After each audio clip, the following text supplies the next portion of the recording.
Hello friends, आप सब ने एक कहावत तो ज़रूर सुनी होगी, चट मंगनी और पट ब्याह। सुनी है ना।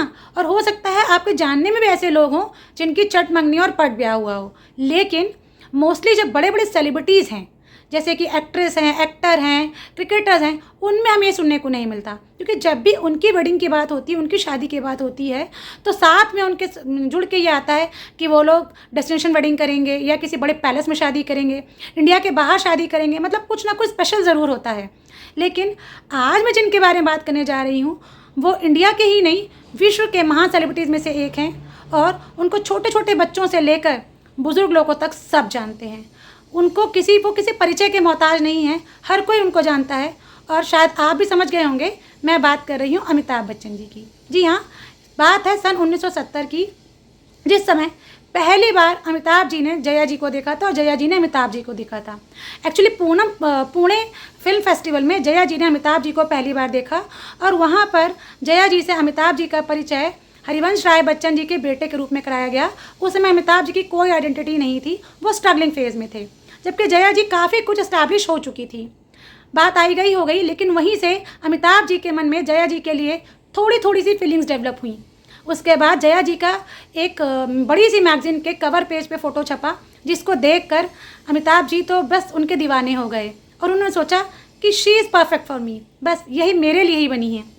हुआ ये कि ऋषिकेश मुखर्जी जी ने उनकी पहली ऑफिशियल मीटिंग करवाई फिल्म गुड्डी के सेट पर, और अमिताभ जी को जया जी के अगेंस्ट कास्ट किया जा रहा था। लेकिन फिर कुछ चेंजेस हुए और फिल्म से अमिताभ जी को रिप्लेस कर दिया गया।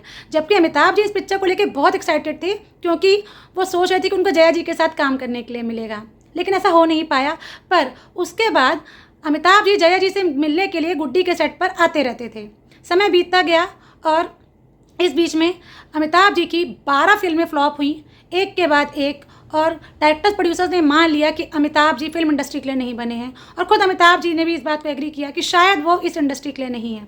और जया जी तब तक एक महान कलाकार के रूप में एस्टैब्लिश हो चुकी थी और बहुत सारी हिट मूवीज़ कर चुकी थी। सन आया 1973, जिसमें अमिताभ जी को जया जी के अगेंस्ट जंजीर फिल्म में कास्ट किया गया। और उस समय तक जया जी और अमिताभ जी के मन में थोड़ी थोड़ी फीलिंग्स भी एक दूसरे के लिए डेवलप हो चुकी थी। जया जी को भी ऐसा लगने लगा था कि शायद वो अमिताभ जी को पसंद करती हैं।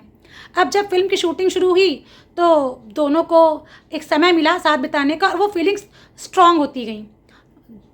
जब तक ये फिल्म चल रही थी, उसी बीच में अमिताभ जी और जया जी ने तय किया कि अगर हमारी ये फिल्म हिट हुई तो हम लोग इसको सेलिब्रेट करने के लिए, मतलब इस खुशी को सेलिब्रेट करने के लिए लंदन जाएंगे, क्योंकि तब तक उन दोनों कलाकारों में से कोई एक भी कलाकार इंडिया के बाहर नहीं गया था। इसलिए उनका सपना था कि वो इंडिया के बाहर जाएं।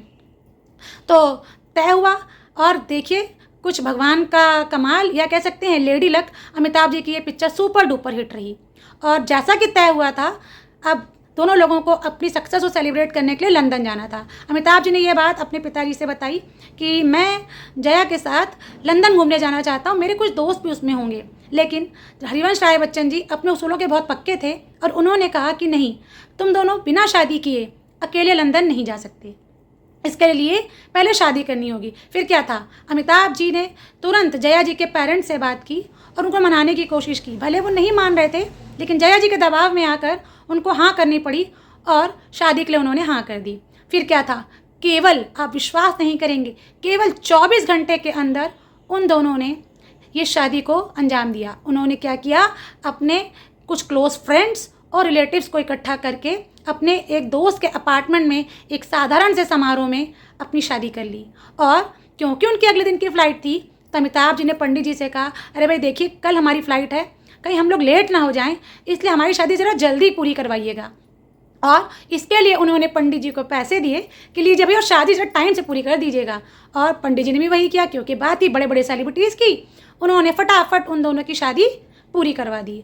और बस जैसे ही शादी पूरी हुई, दोनों ने आनन फानन में अपनी पैकिंग की और वो लोग लंदन के लिए उड़ गए।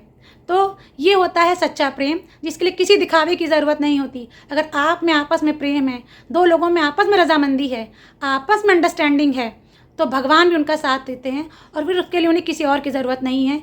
और देखिए, आज उनकी शादी को 50 साल से भी ज़्यादा हो रहे हैं, 51 ईयर होने वाले हैं, लेकिन वो शादी पूरी तरह से सक्सेसफुल रही और वो दोनों आज भी एक दूसरे के साथ हैं। तो आपकी इस बारे में क्या राय है, कैसा लगा आपको ये किस्सा, कमेंट्स के माध्यम से बताइए और अपना प्यार और स्नेह मुझ तक पहुँचाइए। Please subscribe my channel and like my video.